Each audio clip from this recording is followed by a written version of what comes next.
businesses, there aren't more brake jobs being done, with a few exceptions where these guys are buying for the look and maybe upgrading the friction and rotor package because they're doing a little bit of track work or something.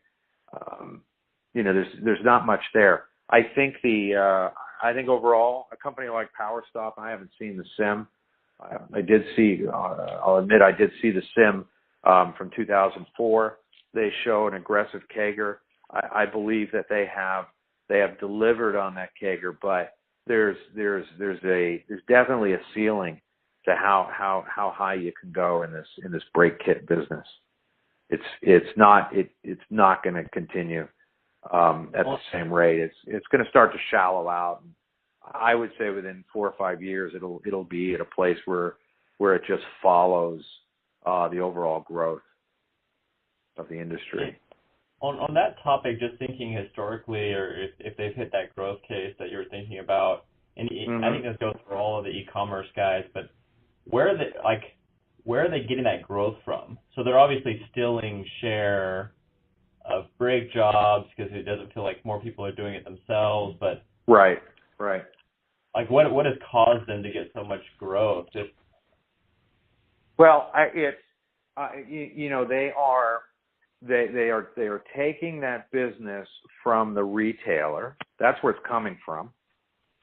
Okay, the retailers all were slow to market with e-tail because, of course, they've got thousands of stores, right? And established all of that before online purchasing became a thing. So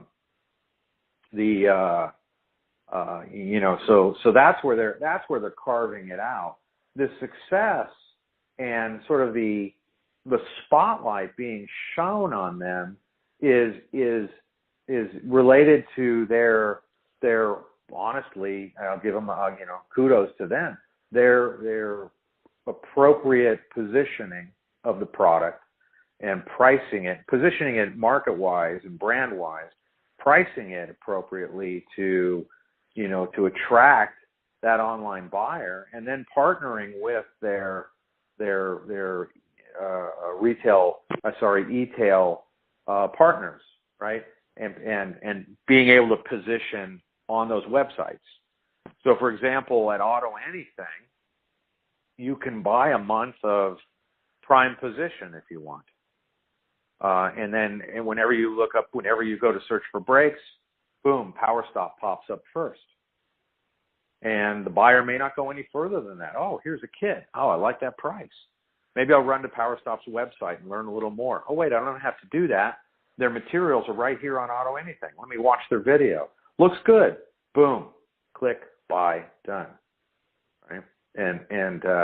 So that's it. It's not necessarily that more brake business is going to e-tail. It's that their marketing and one-click solution is capturing a lot of what does go there. Does that make sense? In that example you just went through, who would be the person that's clicking through?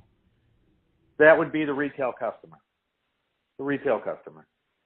It could be a guy that's got a late model Honda and he's got open wheels, right? And he's on the Honda forums talking to his Honda buddies, and they all say, man, I really, I got online and Auto Anything had a great deal this month, extra 10 off on PowerStop. Let's get together and do a group buy, see if we get another discount, that sort of thing. So that sort of back office, if you will, or back channel chat that goes on those forums, also sort of helps drive the product. And PowerStop's been good about sponsoring forums and getting their images everywhere they can. But it's a retail customer. A wholesale customer doesn't buy there. So you'd still be thinking about, if you think about their end consumer, it's just that they've taken share of DIY enthusiasts, yes, whatever. Yeah, and then exactly. The traditional channel, which is all the other stuff we've been talking about, you don't see much install it for me in the traditional channel and that sort of thing any more than it used to be.